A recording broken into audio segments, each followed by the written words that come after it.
Well, it's a pleasure to be here at the MagLab. It feels like a homecoming of sorts. When I was a postdoc, I spent an enormous amount of my time here in Tallahassee at the MagLab. And, around the middle of my postdoc was when Pablo's group discovered superconductivity and strongly correlated states in magic angle twisted bilayer graphene. And I was very interested in it at that time. And, I rushed back to Columbia from the March meeting after I heard his results and started working on samples. And we happened to have magnet time a couple of months later here at this lab. And that's when we had the idea of trying to use high pressure to tune the physics of magic angle graphene. So if you're familiar with those results, they were collected in a magnet just down the hall. So I haven't been back here since I started a faculty position at the University of Washington in 2019. So it's really a pleasure to be back at this lab where I have a lot of fond memories. So what I'd like to spend my time on today is to give kind of my overview of what's happened in the past 8 years or so following the discovery of magic angle twisted graphene and all of the many exciting things that have stemmed from that. So I'll tell you for about half the talk, at least my perspective of what's exciting about this field and, where does it sit within the realm of modern condensed matter physics? What do we know and what are the big open questions about the material? And then in the second half, tell you some of the work that has been going on in my group over the past couple of years, trying to push the frontier of our understanding of this experimentally using strain to tune the properties of the system and try to understand some of the tricky physics that lies within. So, very broadly, when we're thinking about condensed matter physics, or really all of physics in general, we often classify our systems based on a paradigm of either symmetry, what symmetries does the system have, or what symmetries does the system break, or from its topological invariance. So often Lev Landau is credited with this paradigm of describing phases by their broken symmetries. And there's many examples in condensed matter physics in which we do this, but one that has a particular richness is going back to the mid-1980s with the discovery of high temperature superconductivity in the cuprates. We know that there's this complicated interplay between antiferromagnetic mod insulator and nearby domes of unconventional superconductors and many other interesting phases. And then on the other hand, there are quantum Hall systems, integer and fractional, and more recently, the zero field analogs. And there, David Thales taught us that we need to describe these states by their topological invariance, and that this paradigm of broken symmetries is, not the useful one in this scenario. So I believe we heard earlier from Janandra Jain about the many wonders of the fractional quantum Hall effect. And this is a particularly interesting system because we have a system where we have an interplay between flat bands that give us strong correlations and proclivities to broken symmetries, and also new topological orders of the system. And, this arises in a system where you take electrons and confine them to 2 dimensions and apply a perpendicular magnetic field. And you solve the quantum harmonic oscillator problem, and you find that this k-squared continuum breaks up into a discrete staircase of Landau levels. And the kind of useful properties of the Landau levels, kind of a hand-waving level, is that they have enormous degeneracy because we're packing a huge number of states into a delta function spike of energy. So this gives us large density of states. A consequence of that, or equivalently, these flat Landau levels have quenched kinetic energy. And so this provides a setting where Coulomb interactions are strong, and we're likely to see symmetry broken states. And we also know that if we have an isolated band that is separated from other bands by gaps, and that band has Berry curvature, then if we integrate the Berry curvature over that isolated band, we need to get a quantized value. And this is where the topology comes from. So I would like to take these kind of ideas of what works well about Landau levels and think about generalizing to being able to create topological flat bands in, designer systems. So we can articulate the ingredients that we need to have being guided by what we've learned, over the decades from Landau levels. So one is that we want the electronic dispersion of our bands to be flat, which gives us a large ratio of Coulomb energy to kinetic energy. And the other is that we want the bands to have Berry curvature, which means that we have an effective magnetic field arising from the particular arrangement of all of the atoms in our lattice. So if you're wondering what this is, it's a picture from a famous children's book called Where the Wild Things Are, which is why I named the title of the slide this. Anyway, I have a 4-year-old son, so he's very interested in this book. Okay, so in any case, this is kind of a graphical representation of this idea, right? In the Landau level scenario, we have electrons confined to 2 dimensions. We apply a magnetic field, and that creates, this cyclotron motion, which in turn generates the staircase of flat Landau levels that have integer Chern numbers. And conceptually, what we would like to do is find a more general strategy for taking materials using the particular arrangement of atoms to generate effective magnetic fields so that we don't have to apply them externally, and also generating a mechanism by which the bands can become flat. So we get things that resemble Landau levels, but in principle have more freedom, more tuning knobs that we have to control the physics. And as far as I see, there's basically 2 options for doing this. Option 1 is that we discover a new material where all of these conditions are automatically met. So this would be like some gift from nature. The other is that we say, okay, nature has given us many gifts, but maybe not enough. And so we're going to roll up our sleeves and do it ourselves. We want to just engineer all of the properties that we want into a material. And what I'd like to kind of highlight today is that remarkably, all of this can happen in, just from some chunk of carbon atoms that, it's a piece of graphite that you can get from, byproducts of mining. So you pull off these thin layers with Scotch tape, and really all of this physics that we're hoping for, if you look in the right way, shows up. So right now there's basically examples of carbon-based and, many actually 2D material space, but I'll just focus on carbon, of both the kind of gift from nature scenario and the engineered scenario for creating bands that are flat and topological. So the ones where it happens naturally are in the setting of so-called rhombohedral stacking, or the chiral stacking of multi-layer graphene, which my group has been working on a lot, and so many others around the world in the past few years. But I won't focus on in detail today. But in essence, as you get to the few layer configuration of this rhombohedral metastable stacking, you can generate bands that are flat at their extrema and have a lot of Berry curvature. But what I'll focus on is the concept of taking 2 monolayers of graphene and stacking and twisting by the so-called magic angle, where we use a moire pattern in order to generate these flat and, in this case, isolated topological bands. And of course, there's been many extensions of this work into other materials like TMDs and, emerging materials that we've heard from, and we'll hear from more from Sid. But I'll focus on graphene, which was really the discovery of which from Pablo's group in 2018 was what sparked this field into motion. Okay, so I'm going to give just a brief overview of why the bands are flat and where the topology comes from in twisted graphene. Okay, so the flatness, you can do this much more rigorously, but here's a hand-waving picture for why there's a magic angle.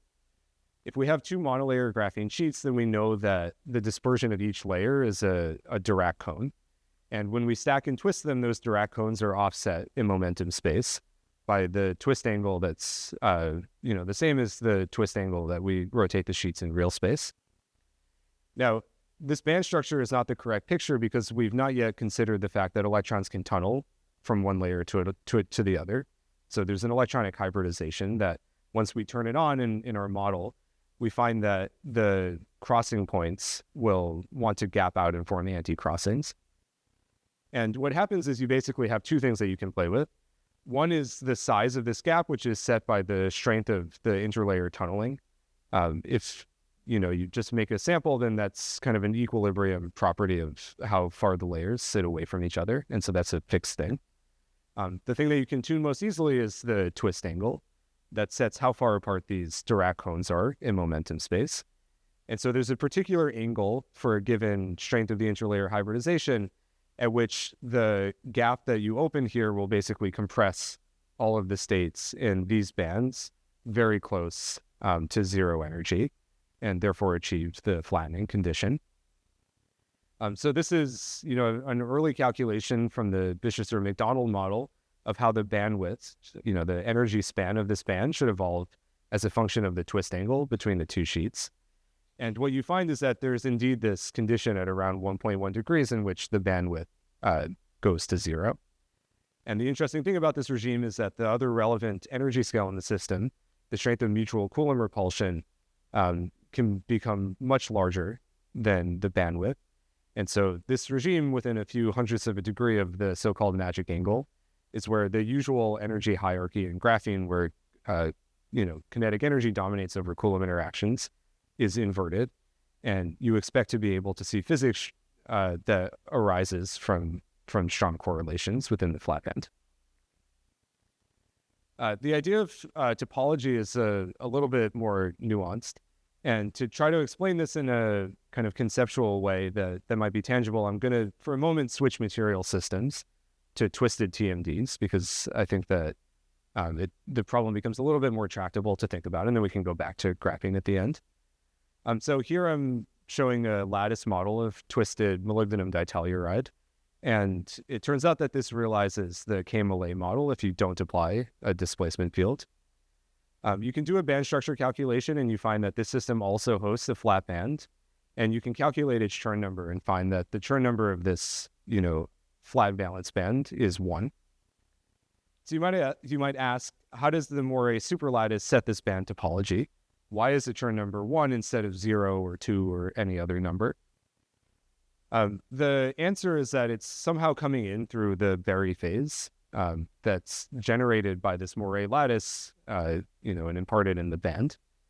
The Berry phase is, visualized by this kind of cartoon you can think of as a geometric phase, right? So if you have some sort of arrow that you're pointing some direction on the surface of a sphere, and you move it around in a closed path that's not along the equator, then generically you'll find that once you're back to the original point, the arrow is pointing in a different direction than you started. And so that's, kind of conceptually the idea that there's, some internal geometry that can matter as, and in this case, with the relevance is the internal geometry of the wave function matters as you evolve an electron around the Fermi surface. Okay, so, to get the Chern number, you could do it the brute force way.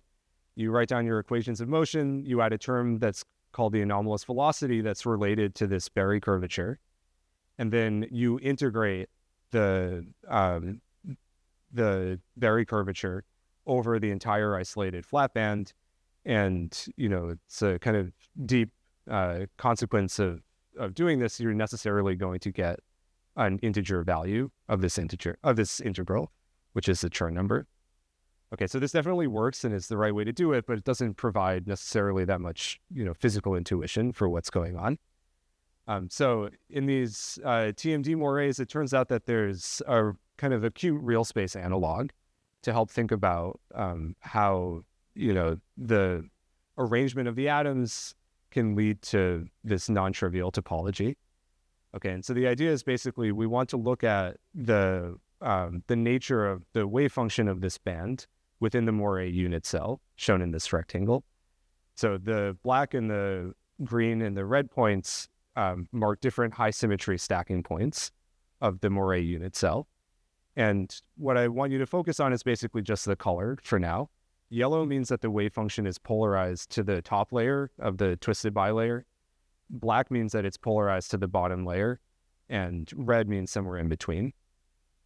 It turns out that these form so-called layer pseudospin skyrmions. So you have these kind of topological entities in real space that are related to the nature of how the wave function deforms onto one layer or the other, or is shared by both at different stacking sites within the unit cell.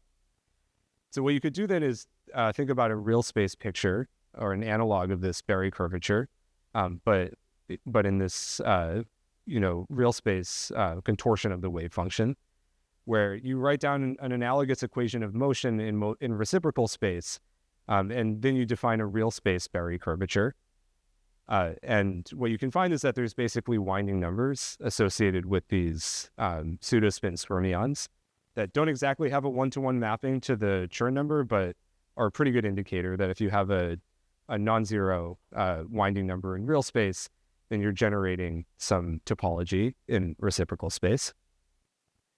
No matter how you slice it, you can think about the Moiré superlattice as generating an effective magnetic field for the low energy electrons. So you can do a calculation that relates the nature of the wave function polarization to an effective magnetic field through these Berry phases. And what you find is that if you integrate the total effective magnetic field over the Moiré unit cell, then you get some non-zero value. So the electrons are behaving as if they're in a magnetic field, but it's really coming from this kind of quantum geometry that they're experiencing as a consequence of the nature of how the wave function is contorted within the Moiré. And this is something that you can actually image in experiments. So this is some work that we did recently with STM on twisted MOTE2, where we can take topography and see the Moiré superlattice. We can be a little bit careful and assign different high symmetry stacking sites to these different bright and dark features. And then we can perform spectroscopy and take pictures of the DIDV spectroscopy at different energies within the valence band. And what we find basically is that if we perform this measurement at a very deep energy, where we're getting states folded in from the gamma point of MOTE2 that are not expected to be topological, then the symmetry of the DIDV map that we see has C6 rotational symmetry. Whereas in contrast, if we do it at the flat band, you see that it has a C3 rotational symmetry. The wave function is bright on the metal on chalcogen stacking site and dark on the chalcogen on metal stacking site. And so you can see this, layer contortion that I was talking about. And, indeed, you can verify this with DFT. So, the energy corresponding to this map, DFT predicts that you get these C6 symmetric local density of state structures that are equally shared between the two layers. And that equal sharing means that if you kind of project the layer pseudospin onto a Bloch sphere, the layer pseudospin is always pointing on the equator on the Bloch sphere. And there's no topology that's associated with winding around the Moiré unit cell. Whereas in contrast, if you look at the flat band at the top of this kind of hierarchy of valence bands, then what you find is that DFT predicts that in the top layer, the wave function is polarized to MX, the metal on chalcogen, whereas in the bottom layer by symmetry, it's polarized to the chalcogen on metal. So now you can basically define the layer pseudospin as pointing up in the Bloch sphere when the wave function is fully polarized to the top layer, down when it's fully polarized to the bottom layer, and somewhere on the equator when it's halfway between. So now as you wind the electron around the Moiré unit cell, this layer pseudospin has to evolve around the Bloch sphere, and that picks up this geometric phase that's giving you the Chern 1 nature of the band. So I tell you all of this in a magic angle talk because, I think it provides some insight into how these Moiré lattices can generate topology in the bands. And also to say that there's a recent theory that suggests that, if you do this type of measurement and you can somehow sublattice resolve it in magic angle graphene, then there should also be real space fingerprints of the non-trivial topology of the magic angle bands that you can see microscopically. So of course, topology is a non-local property. So at best, you can get an indicator from doing a local measurement of some topology, but I think it is helpful. All right. So basically, the high-level idea here is that we can now use these flat and topological bands in graphene to probe the interplay of systems that have strong correlations and spontaneous symmetry breaking and Berry curvature that leads to various interesting forms of topology and how these things interplay and intermix. So we have two systems now, even if we just restrict ourselves to graphene, the rhombohedral stacking and the twisted magic angle stacking and variants thereof. where we can use a gate voltage to tune between many different phases of matter, from metals to insulators to ferromagnets, superconductors, topological states, all in the same system. Okay, so, after 7-8 years of a lot of effort from the community, we can put together this composite phase diagram of what you might expect to see in a, say, typical magic angle device. It turns out, for reasons that I'll explain later, every device that you make might have its own idiosyncrasies. But this is a pretty good roadmap for, at a high level, like what you might expect to see. And I should say, I borrowed this image from Jane Park. I think she actually showed it at a prior version of this winter school a couple of years ago, but I really like it, and I didn't want to remake it because it's good. Okay, what do we see? The tuning knobs are the band filling factor, which we can change with the gate voltage, how many electrons per Moiré unit cell we can put into the system, the temperature, and the perpendicular magnetic field. What you see is that at base temperature and at zero field, if you go to an integer number of electrons per Moiré unit cell, then generally you'll see some sort of resistive bump or even a truly insulating state. If you go to 2 electrons plus a little bit more, or 2 holes plus a little bit more, then you see a dome of superconductivity, typically with a maximum TC of around 2 Kelvin or so. As you apply a magnetic field, these Chern zero insulators will eventually transform into a cascade of Chern insulators that have, non-zero Chern number, and have a particular sequence of Chern number usually that's associated with the particular band filling factor from which they arise. I'll say more about this in a moment. And then as you raise the temperature, there's this kind of broad region of metallic behavior that can go up to around 100 Kelvin that is kind of unusual in ways that I'll say more about in the coming minutes.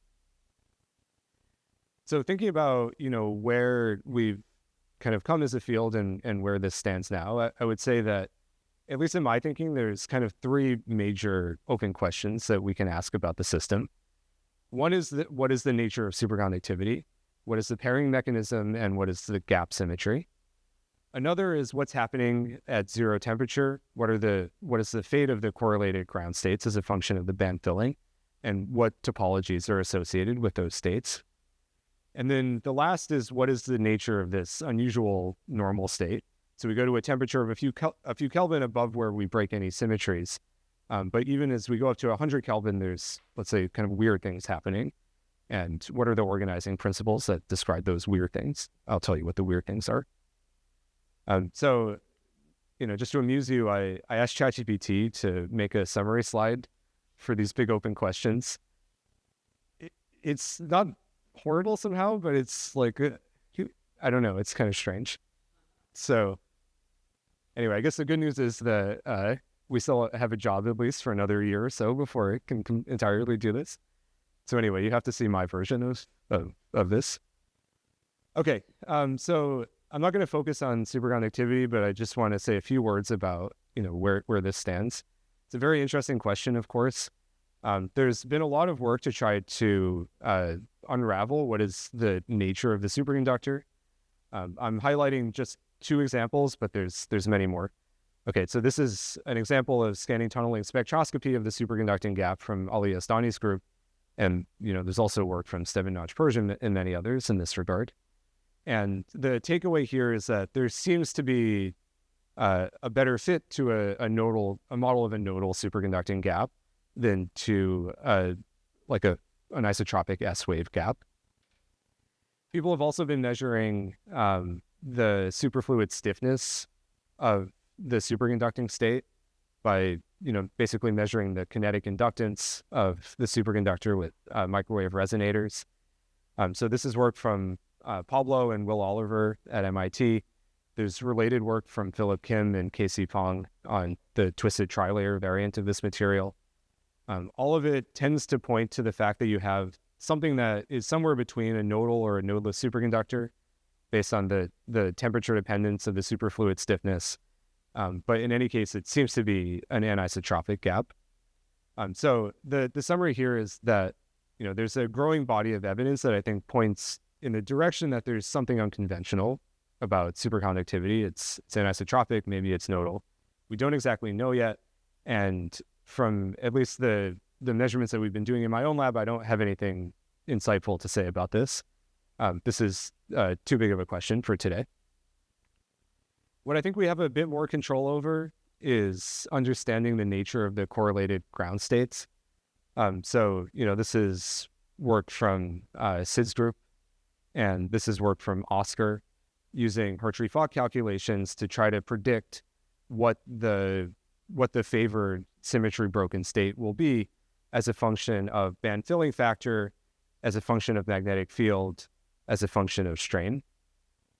This is not a fully solved problem, but I would say that, there's a pretty good convergence now of what calculations generally predict and what experiments generally see in terms of the nature of the symmetry breaking states as a function of all of these parameters. But as you'll see in a moment, sometimes there's still surprises that we still don't fully understand. Another mystery is what happens as we heat to temperatures above the onset of symmetry breaking. So, and that's like 4 Kelvin or above. In STM, you see these kind of slashes that look like you're doing some sort of filling of quantum dots. In compressibility measurements, you see these sort of like zigzag or seesaw cascade type evolution of the chemical potential as a function of the band filling factor. If you measure entropy through Maxwell's relation by measuring compressibility, you find that at high temperatures, the electronic entropy is huge, of order kb per Moiré unit cell. If you measure the scaling of resistance with temperature, then you find that that's also very unusual and it's reminiscent of strange metals. And the summary here is that we still lack a fully quantitative theory for high temperature transport and thermodynamics. That's a very hard problem. There's suggestive links to heavy fermion phenomenology with non-trivial topology and related models, but I think there's still more to learn in this regard, and this is what I'll focus on for the measurements that we've been doing. But let me just say a few words about the nature of the correlated ground states and what we know about those. So as I mentioned, Sid and collaborators and many other people have been performing Hartree-Fock calculations to try to assess the nature of the correlated ground state. And in some sense, this is a hard problem because there's many degrees of freedom in this magic angle graphene. You have spin, valley, sublattice. You have the ability to break rotational or translational symmetry.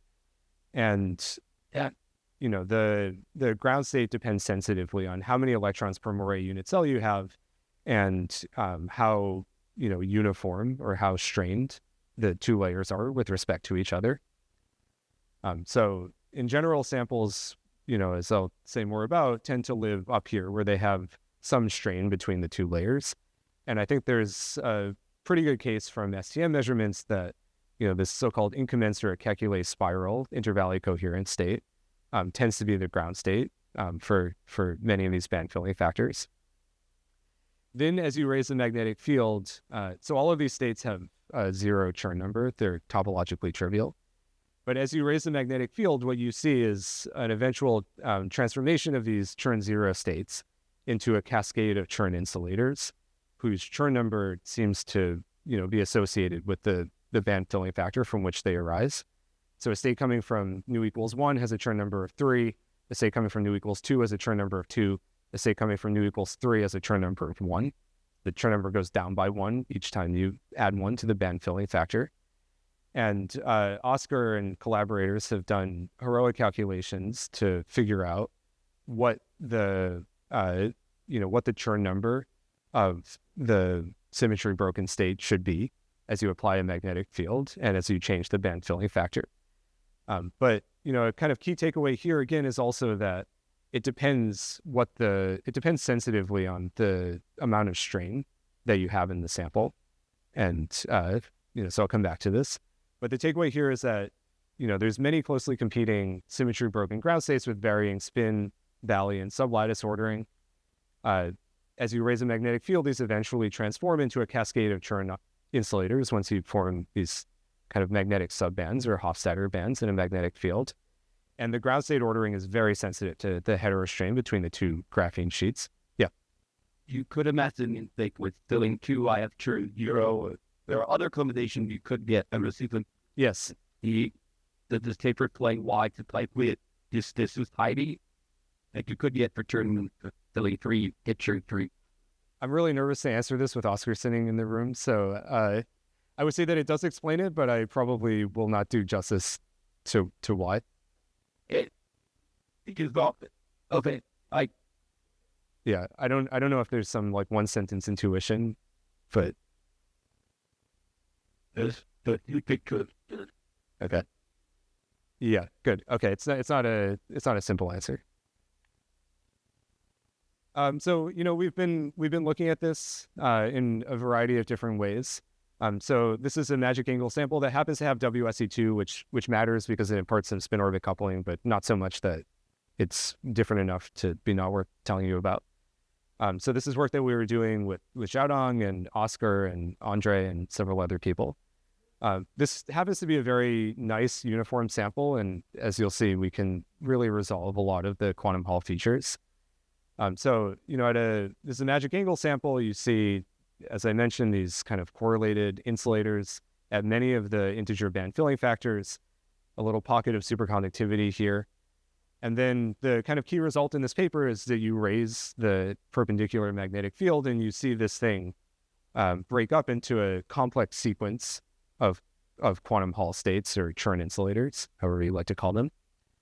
So we can do some, bookkeeping and try to figure out like which of these states following Strata formula correspond to integer states projecting to neutrality, integer states projecting to an integer band filling factor, fractional states projecting to neutrality, integer states projecting to fractional band filling factors. There's a whole zoo of different Chern states that can show up here. But the kind of key takeaways that I want to show you are that, indeed this cascade where the Chern number goes from 4 corresponding to 0, 3 corresponding to 1, 2 corresponding to 2, and 1 corresponding to 3 holds.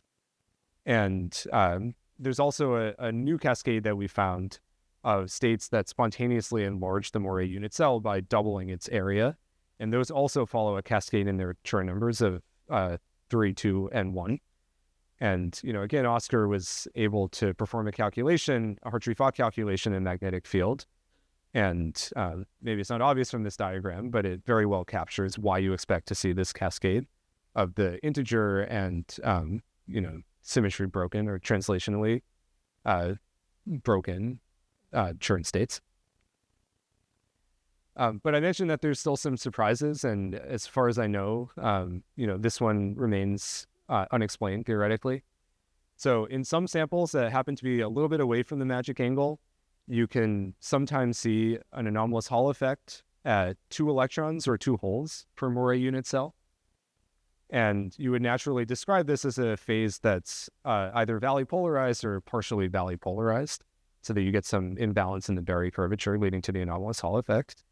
So you might say, okay, there's, what's so special about a valley polarized state? The principle that can happen. But, you can collect all the anisotropies of the system, and there's an inter-valley Hund's coupling that disfavors valley polarized states at nu equals ±2. And indeed, they, as far as I know, they don't show up as the ground state in Hartree-Fock calculations. So, maybe Sid knows more about it at this point, but I think it's not obvious why they appear here. And the point of this is to say that when you have a very flat band with many competing anisotropies, then, it's a setting where sometimes surprises can happen. Yeah. Yes, the aniline is... It's not very well aligned. If it's aligned, it's maybe like a degree or more. There is some evidence, if you look at like straight edges of the crystal or how insulating the neutrality point is, that there might be some meaningful Moiré potential from BN.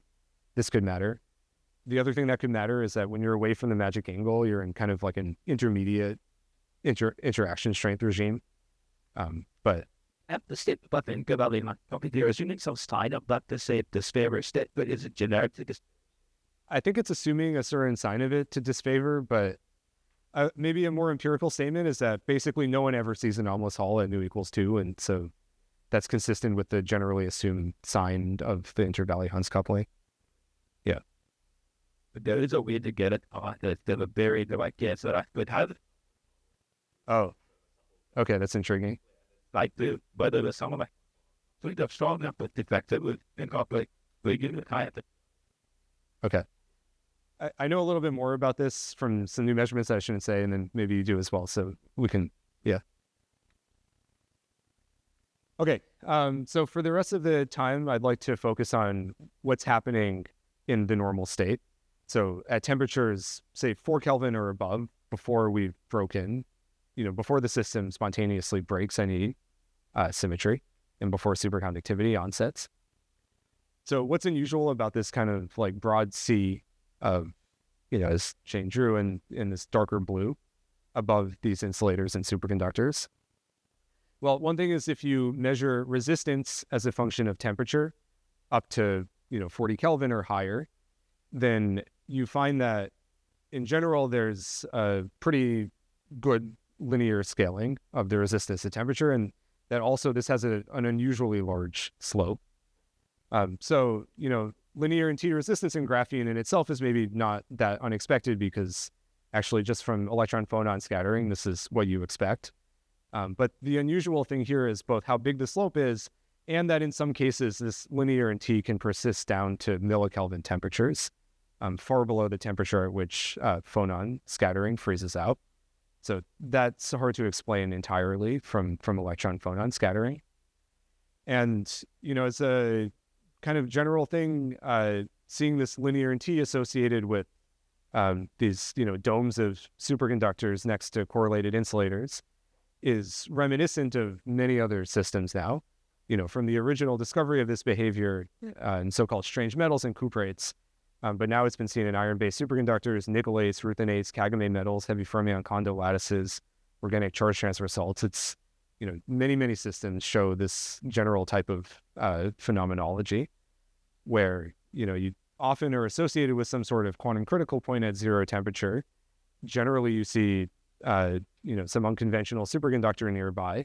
And then there's this kind of fan where you get the so-called strange metal has this linear and T scaling over a wide temperature range up to, down to low temperature and up to high temperature, and falls outside the general Fermi liquid paradigm. So general prediction of Fermi liquid is that we can think about long-lived quasi-particles that should have a T squared scaling of their resistance. And in the case that we're seeing in these systems, it seems that this quasi-particle description is failing, and that we need some other way to think about the system in order to get this behavior.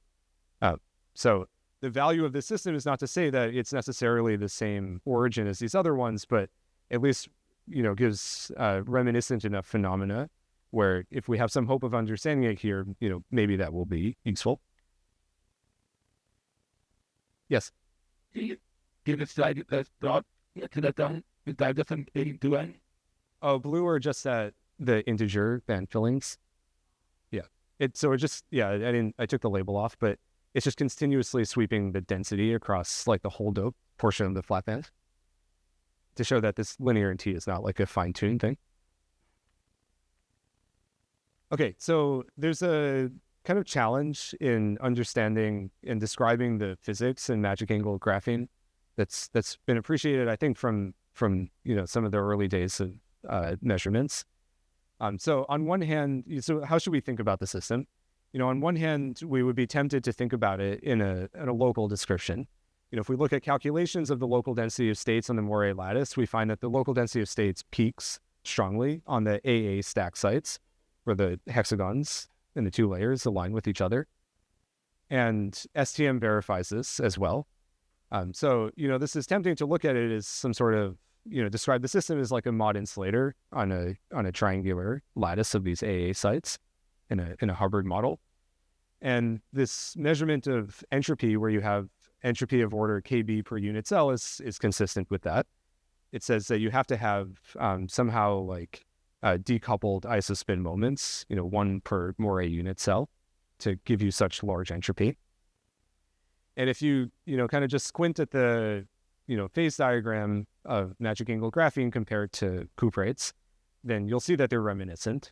For sure, they're not the same, but, you have some sort of insulating state at 2 holes per Moiré unit cell, and a gate-tuned dome of unconventional superconductor with a strange metal above it.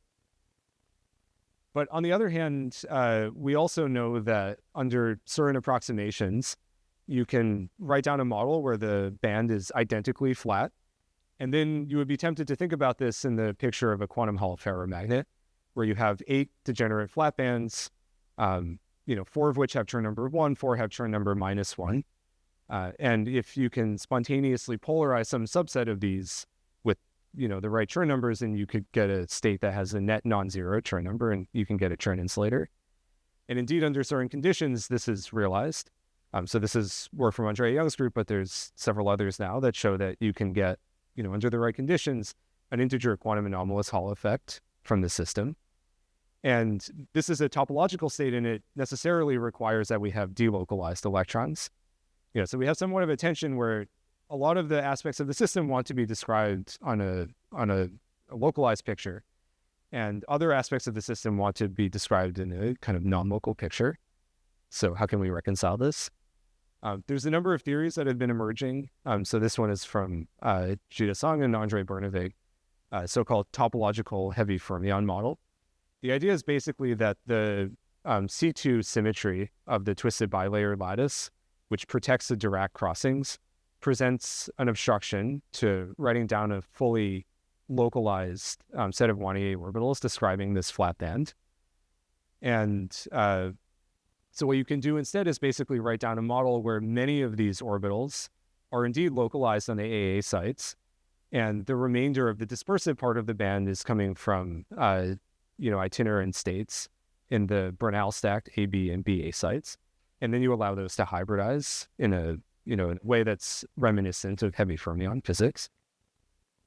And without going into details of this model, it at least points in the direction that explains how to reconcile several of these mysteries, because now you have this kind of dual nature of the flat band, where a large portion of the states are localized on AAA sites, and you can also get non-local or itinerant behavior from the dispersive parts of the band. You can use this to understand these kind of compressibility zigzags that are seen at low temperatures associated with spontaneous symmetry breaking, but you can also use them to understand why those zigzags persist even above the temperature at which symmetries break, as some sort of self-consistent sloshing of charge between the flat and dispersive sectors. Kind of no matter how you slice it, whatever model you like, you can do Hartree-Fock and then some sort of dynamical mean field theory to calculate the spectral function. And I think others can correct me if I'm saying something wrong, but I think calculations generally agree that, in this system, you see flat and spectrally incoherent things that look like Hubbard bands that are split by 2 times the strength of Coulomb interactions, basically extending almost everywhere across the Moiré-Brouillon zone, along with some sharply defined dispersive part of the band with well-defined quasi-particles near the gamma point. And, there have been several tunneling measurements, whether it's STM or more recent quantum twisting microscope measurements from Chahal Alani's group, that are starting to, also point in this direction. So, what you see in tunneling, if you can momentum resolve, are these kind of flat Hubbard-looking bands, and then this kind of Dirac-like crossing at the gamma point. And that explains, many of these features of, kind of these slashes that are associated with quantum dot-like localization on the AA sites, and also these compressibility oscillations that are associated with charge sloshing between the flat and dispersive sectors. So, that's kind of probably a longer than anticipated summary of the open questions. And, now I want to pose a challenge, to progress, like, why don't we know more? Well, one of the big challenges to progress is that everything I've been talking about so far is thinking about idealized samples where you have like the kind of PowerPoint cartoon of two perfect graphene sheets and you twist them by the angle that you want. But real life is more complicated. Graphene is a monolayer film of carbon atoms, and it's, asking you to make this sample in real life is like taking two sheets of saran wrap and trying to put them on top of each other and have them lay perfectly flat without wrinkles. It's very, very challenging. And, it turns out that structural inhomogeneity that's associated with the ease of deforming the graphene lattice is a serious problem. And it's really prevalent across all length scales that we can access. So in STM, this is a particularly disordered sample, but you go a few more unit cells and you can just see that the size of the unit cell and its geometry are very different. In TEM, on the kind of micron scale, you can see this kind of continuous evolution of the twist angle from large moire here to short moire here. And even over a mesoscopic scale, like on the scale of the entire device, the local twist angle can vary by fractions of a degree, which, the flat band is so sensitive to the twist angle that this is really modifying the electronic structure as you go, even a few more unit cells. It's well appreciated that this problem has led to, in some sense, kind of like a reproducibility, I don't want to say crisis, but it's a challenge. Because, not only do you have these local heterostrains that can locally deform the moire unit cell area, but you can also form at larger scales mosaics where you have like discrete changes in the twist angle. And okay, in some sense it's good for publishing papers because you make different devices and they all do something different. So that's nice. But if you really want to be able to make the same device over and over again to do, kind of serious studies, you have to work very hard. The importance of strain can be seen just by going back to the Bishop-Macdonald Hamiltonian. And, so in the off-diagonal terms, you have these complex hopping terms that are really setting the physics of the system. And if you are in a scenario where you're straining one lattice with respect to the other, I've exaggerated a little bit, but not too much. I've just stretched one of the graphene sheets in one direction. You can see that the moire is magnifying this strain. And that is strongly impacting these complex hopping terms, and it's just directly manipulating the physics arising from this Bishop-Macdonald Hamiltonian. Looking at it in a calculation, this is from like order 0.1% strain. You can see that there's a large modification to the nature of the flat bands from this heterostrain. It's maybe a little bit misleading if you look at it like this. It looks like it creates a gap. Actually, strain does not break the right symmetry to gap out the Dirac crossings. They just depin from the K and K prime corners and move close to the gamma point. But the rest of the Brillouin zone has quite a substantial modification to its electronic spectrum as a consequence of even like 0.1% heterostrain in the system. So what we wanted to think about was whether we could actually use this as a resource, as a tuning knob that we have direct control over. So we're going to try to make the very best samples that we can with this minimal strain, and we live with whatever strain ends up in them. But then we directly modify the strain using this gadget. So since time is short, I won't explain how it works, but the takeaway is basically that you have piezos that you can, bias down to millikelvin temperature, and they're arranged in such a way that you're able to stretch and compress the 2D sample uniaxially. So if you're interested in experimental details, this is a picture of the thing. It can sit in your hand, and then it goes onto an insert in a dill fridge, and it's basically just a standard transport experiment where you have one more tuning knob, which is the voltage you apply to these piezos. The way we do this is through some painful series of laser cutting thin silicon wafers in order to generate geometries that are favorable for transmitting and enhancing the amount of strain we can get from these piezos. We can calibrate the strain through Raman spectroscopy, and after we know the rough relationship between the piezo bias and the amount of strain we apply, we can use these on-chip gold meander wires and measure their resistance as a function of the piezo bias. And that allows us to basically have a mapping between piezo bias and how much strain is being imparted into the silicon wafer. And then we basically hope that as much strain as possible is transduced from the silicon wafer into the sample. That's kind of an unknown thing, but it just seems to work. The control experiment we do is to take 2 sheets of graphene at 0-degree angle, the Bernal stacking, and measure resistivity of that sample as a function of hole doping and as a function of strain. So you shouldn't care too much about the absolute values of strain, but just their difference. We're changing the uniaxial strain by just over 0.1%. And within the level of care that we measured this, we can see that the resistivity of Bernal bilayer graphene is basically independent of strain. But then if we take those 2 sheets and twist them to the magic angle, things are very different.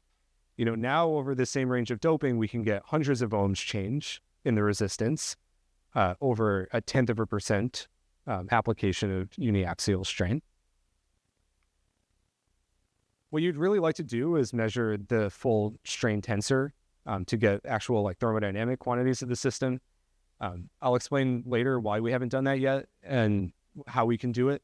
But for the meantime, what we can measure is a figure of merit called the gauge factor, which is what mechanical engineers use to quantify strain all the time. And it's basically the derivative of resistance divided by the strain. Okay, so you measure the change of resistance for a given change of strain, and you normalize that by the starting resistance, and that's the gauge factor. Perhaps more intuitive way to write it down is to break it out into a geometric component and an electronic component. So the geometric component is 1 + 2 times the Poisson ratio. So if you just have a material and you stretch it, then it will compress in the other direction. The geometry has changed, and so the resistance will change because now it's longer. Poisson ratio of typical materials is order unity, so the gauge factor of most materials is order unity. And if you see a gauge factor that's larger than that, then it's almost necessarily coming from an electronic contribution, some fundamental change to the resistivity of the material as you apply strain. So the experiment we've done is to look at a magic angle device at different strain and devices slightly above the magic angle, but still with hints of correlation, so we know the band is flat.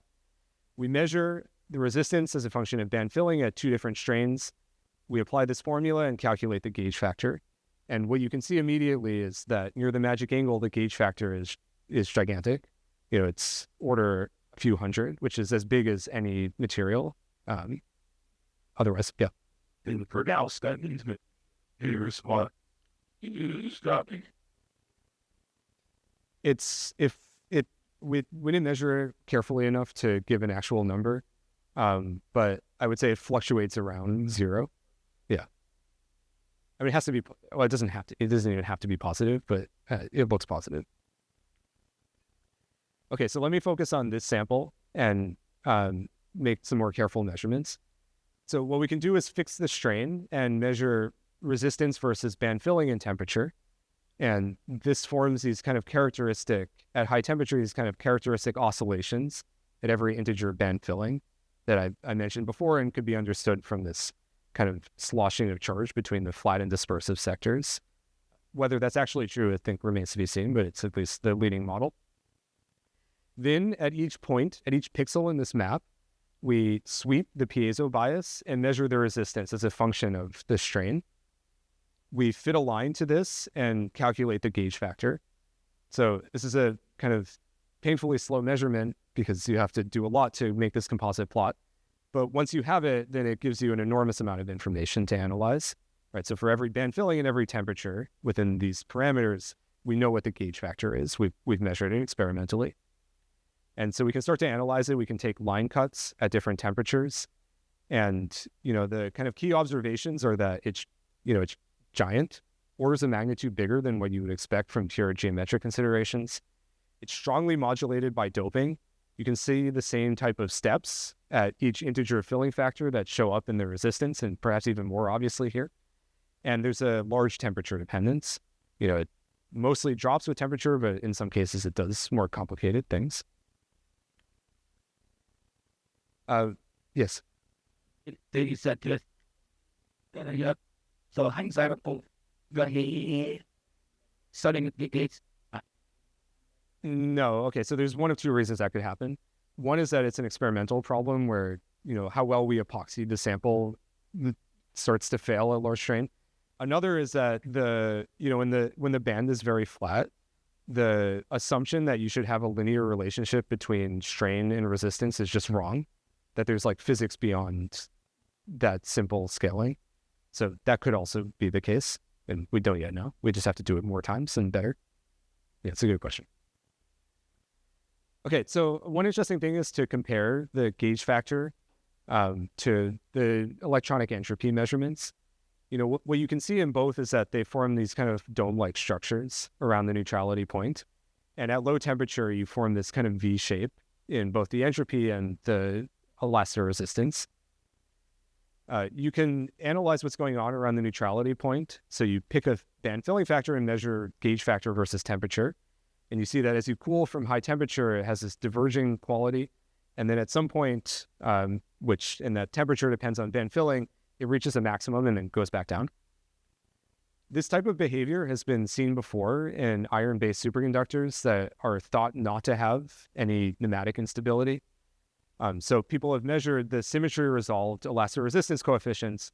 In the anisotropic channels, they see nothing, so that says that there's no pneumatic order. In the isotropic channels, so you apply strain and you're looking at how the crystal expands in every direction, you see this diverging gauge factor that eventually saturates and then goes back down.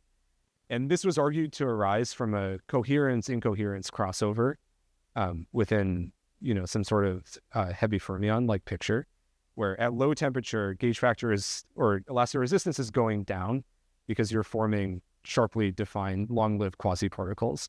And at high temperature, you're in this kind of incoherent stew of, fast inelastic scattering that leads to this diverging gauge factor. It's basically a coupling of strain to the effective mass.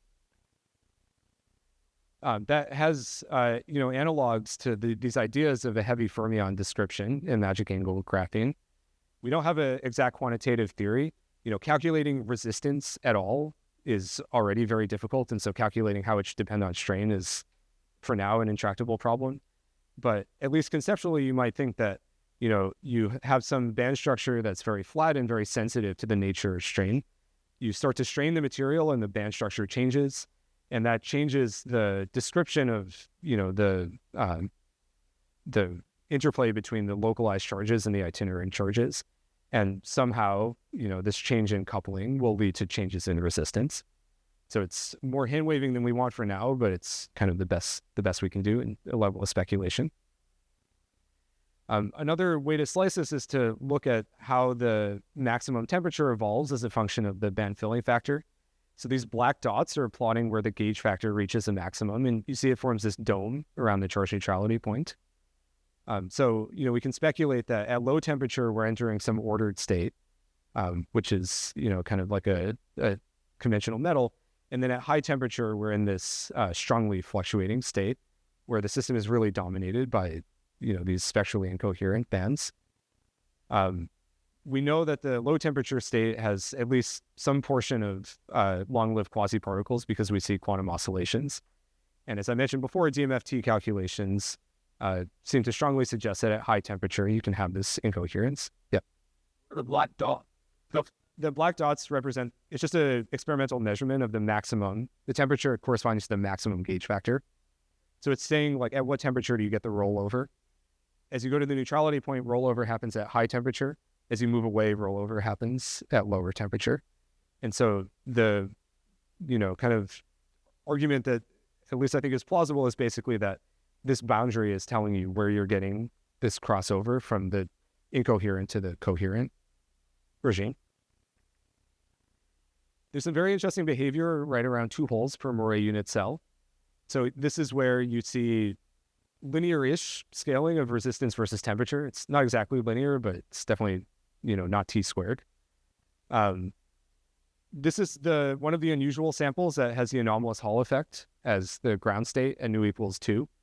I'm not sure so much that it matters in the high temperature state, but it's worth pointing out. And the useful thing about this is that we can use the amplitude of the anomalous Hall effect to understand where symmetry breaking is onsetting and how it responds to strain. So we see that we can tune the anomalous Hall effect amplitude quite substantially with strain. Then at each band filling factor, we can measure R versus T for different strain and use this to calculate the gauge factor as a function of temperature. So now you see this same type of divergence, but it's persisting to much lower temperature. And in some cases, it persists down to 2 Kelvin, the lowest temperature that we measure. And that happens to correspond to the curves that deviate the least from linearity down to the lowest temperature. The ones where there is a cutoff of this divergence, where there is a rollover, those correspond to the temperature at which we get valley polarization onsetting. So again, this roll-off seems to be concerned with the formation of an ordered state. The other way to look at this is to subtract off some high temperature asymptote and plot 1 over the gauge factor minus that asymptote versus temperature. And then we can analyze it within the Curie-Weiss framework, and we see that it's very well fit over a decade change in temperature by Curie-Weiss law with a vanishing Weiss temperature. So the interesting thing here is that, like magnetic field is a conjugate field of magnetization and follows Curie-Weiss law, uniaxial strain is a conjugate field of pneumatic order.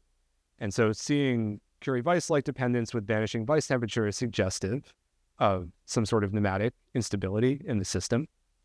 I'll finish up soon. So this also has some analog in, barium-doped iron-based superconductor. So this is at optimal doping, thought to be right at a putative pneumatic quantum critical point. And you see this Curie-Weiss divergence, very similar to what we see in magic angle graphene. And there's many theories of magic angle graphene suggesting the possibility of pneumatic instabilities. And there's also, transport work from Pablo's group and also in trilayer from Leo's group, seeing transport anisotropies that hint at pneumatic order. So it's at least plausible that these Curie-Weiss-like dependencies that we see are coming from some sort of pneumatic instability. We really need to be able to symmetry resolve the resistance tensor and to be able to calculate the full strain tensor to figure out what's in the isotropic channel and what's in the anisotropic channel. So for this, we also are inspired by Leo's group's development of these sunflower disk geometries where we can flow current in different directions with respect to the uniaxial strain axis. So these are measurements to be done. We've started to do this a little bit by making these bent Hallbar geometries before we realized that wasn't good enough. But in any case, what we see is that for a magic angle sample, the gauge factor very strongly depends on which way we're flowing the current with respect to strain. And so that even though the transport is very similar between the two, the elastoresistance differs widely. So that suggests that there's contributions from both the symmetric and anisotropic channels. There may be both this kind of heavy fermion picture and pneumatic contributions at play. And I think that we now have an understanding of how to do this experimentally well enough to apply it to whatever system, and it's compatible with scanning probes as well. So there's many future applications where we can try to, uncover new physics using abilities to, kind of in situ design Hamiltonians with uniaxial strain. All right, so all of this was a full group effort. Jutao was the PhD student who recently graduated who developed a lot of the strain apparatus, and many local collaborators and people all around the world that I should thank. But since I'm over time, I'll wrap up, and thanks for your attention.